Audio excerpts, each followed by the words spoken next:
अस्सलाम वालेकुम। तो आज हम बना रहे हैं चिकन कोफ्ता।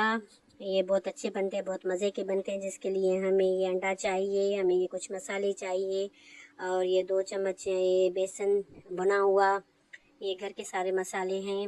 और इसे हम चॉपर में डाल लेते हैं सारी चीज़ों को। जिसके लिए मुझे प्याज चाहिए, एक मैंने प्याज लिया है और मैंने ये हरी मिर्च का पेस्ट लिया है, अदरक लहसुन का पेस्ट लिया है।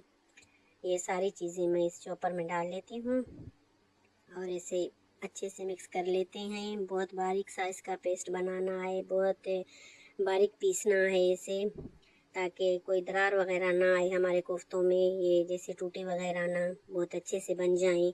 और ये बहुत टेस्टी बनते हैं, बहुत अच्छे बनते हैं।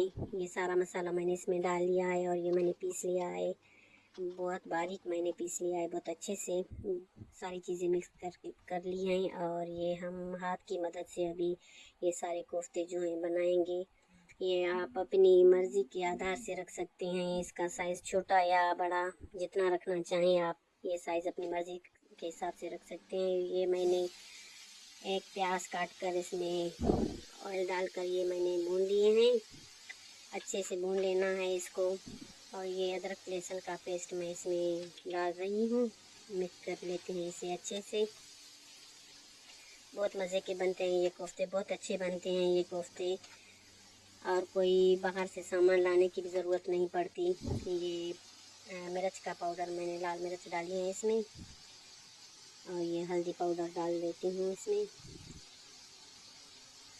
और ये कुटा हुआ धनिया डाल देते हैं इसमें।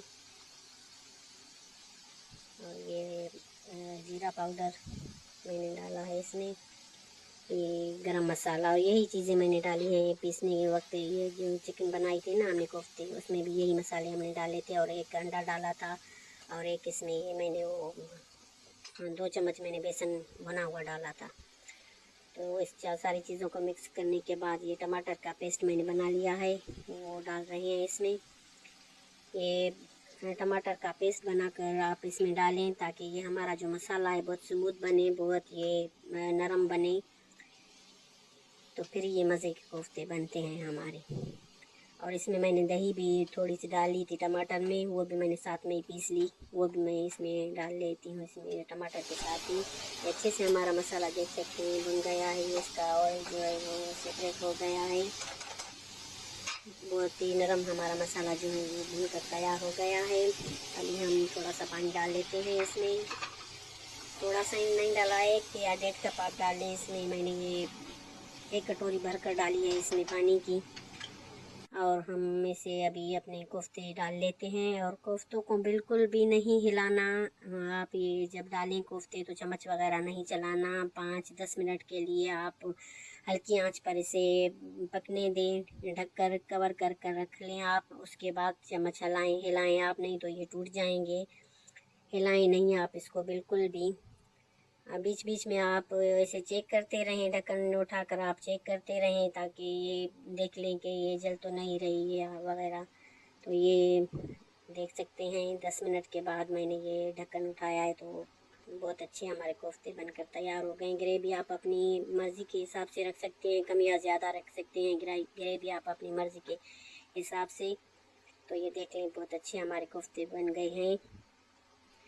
और ये देख लें अभी मैं इसे चम्मच से हिला रही हूँ, तो ये बिल्कुल भी नहीं टूट रही, बहुत अच्छे से पक गए हैं, बहुत अच्छे बन गए हैं।